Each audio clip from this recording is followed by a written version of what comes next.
I think that what is really interesting here in terms of the way that you lay out your book is that the people with whom Lincoln was corresponding with were not his, in his cabinet, right? They were not his essential advisors.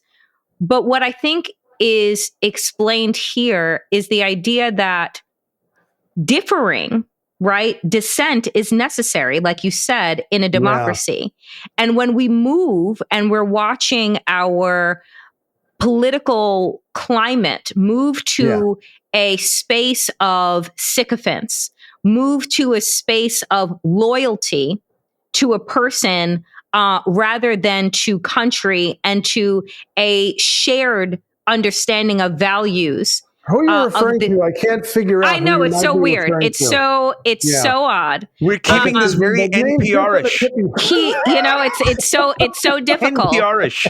But talk to us though about the importance and the value in bringing in different voices and diverse voices in order to think about how we reshape a country that is becoming increasingly diverse, increasingly complex with the issues that we're facing that are not only America's issues, but they are global issues, from the environment to the economy to bodily autonomy and so forth and so on.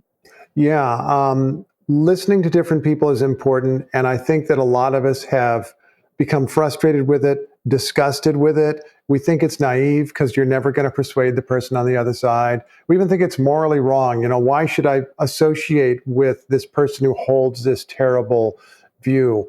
Or it's a betrayal because I'm supposed to be loyal to my tribe. I shouldn't be talking to the other person. I mean, there's a version of this on the right. There's a version of this on the left. There's a lot of versions in between.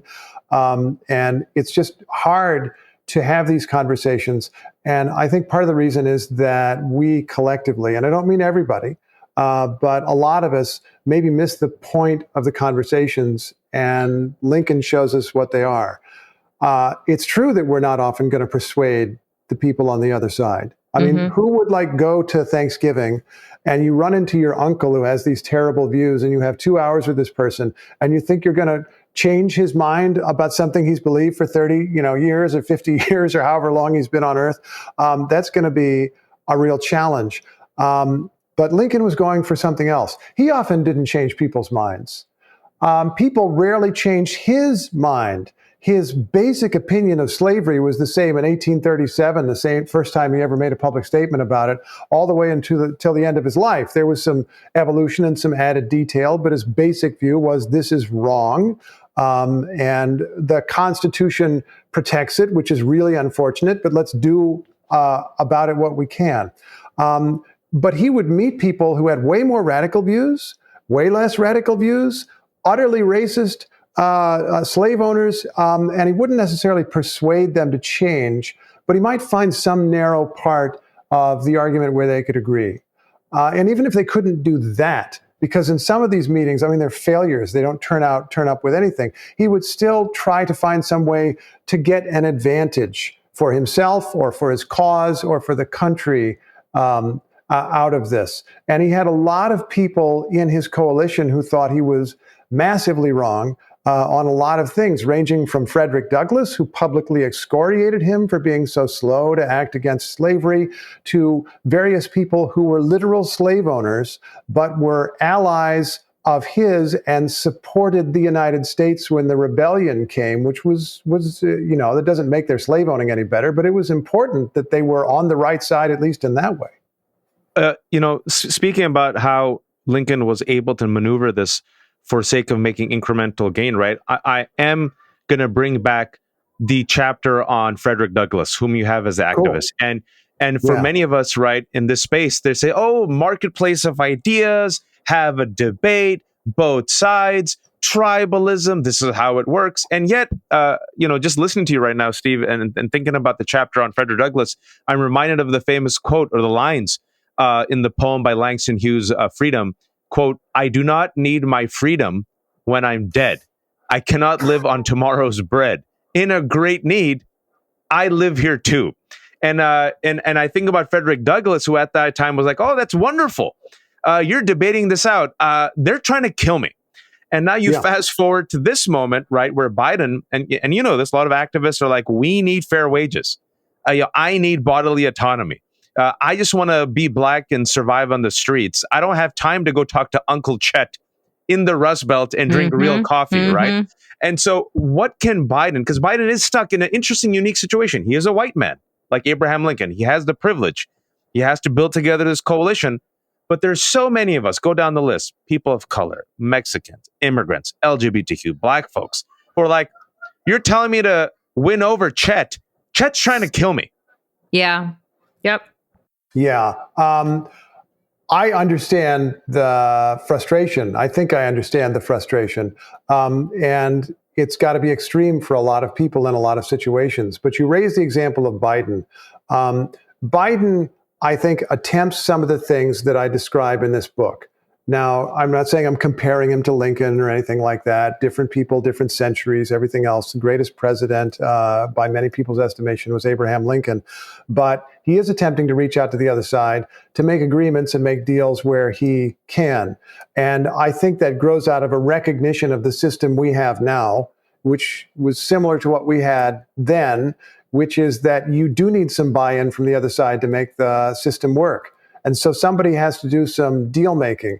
And, you know, if you're progressive, you're super frustrated with Joe Manchin, except the guy has cast some votes that have been really, really important, including, you know, the vote for a while that kept Democrats in charge of the United States Senate. And there are lots of reasons to, if you're progressive, to really, really disagree with Liz Cheney, but she played an important role. Mitt Romney, there are a variety of people who, if you're a Democrat, you see someone reaching over to the other side and getting some value out of them, even if you disagree with them 90% of the time. And if you think of it in terms of just dealing with reality, I mean, the reality of democracy is that everybody has a vote, and even Uncle Chet has a vote. And I'm not saying, you know, go out and expose yourself to the depressing rants of Uncle Chet, because you can't persuade everybody. But the idea is to find agreement where you can. And it could be that 9/10 of the time you really need to just kind of get away from Uncle Chet, you know. But there may be the one time out of 10 that Uncle Chet is useful to you, useful to your family, useful to your cause.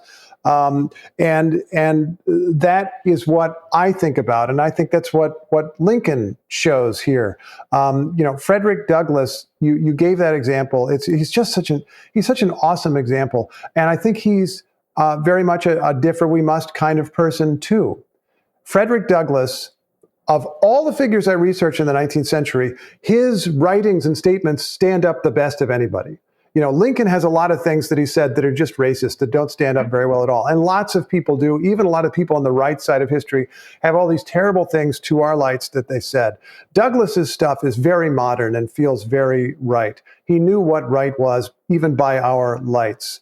But he decided in the mid-1850s, actually in the late 1840s, that he didn't need to be a purist. People who were arguing for abolition were so strongly for abolition, they didn't even take part in the political system because it was all corrupted by slavery. They would burn the Constitution. They would refuse to vote. And Douglass was such a person. And then he realized, he said, I'm in New York State, and New York State will let a black man vote. Racist rules because you had to have a property requirement that white people didn't, but I can vote. And this is power. And I want to use this power. And he began supporting anti-slavery political parties. And then from 1856 onward, he supported the Republican Party, which was this big mainstream party that wasn't nearly radical enough for him, but he realized they had a chance to win and to strike a big blow against slavery. And I think he even understood that if they ever did win control of the country, it would mean the destruction of slavery, even though the Republicans' rhetoric was more moderate than that. And Douglass threw himself and his newspaper, I mean, he had a voice, he was heard, behind the cause of the Republican Party and behind Abraham Lincoln, even as he was simultaneously saying Lincoln is slow, Lincoln is laggard, Lincoln is representing Negro hatred, which is a phrase that he actually used. But he understood there was some value in that interaction, and he engaged himself in the fight, as difficult as it was. And I should just emphasize again, to get back to the example of someone who feels directly threatened, he wasn't saying, I'm going to go down to South Carolina and talk to these slave owners and see if I can talk reason into them. You know, so not the PragerU Frederick Douglass, the animated Frederick Douglass that is being taught right now. Is that what you're saying, Steve? I guess it's what I'm saying. But he was pragmatic. When he saw someone that he could deal with, he dealt with them, even if he didn't agree with them about everything.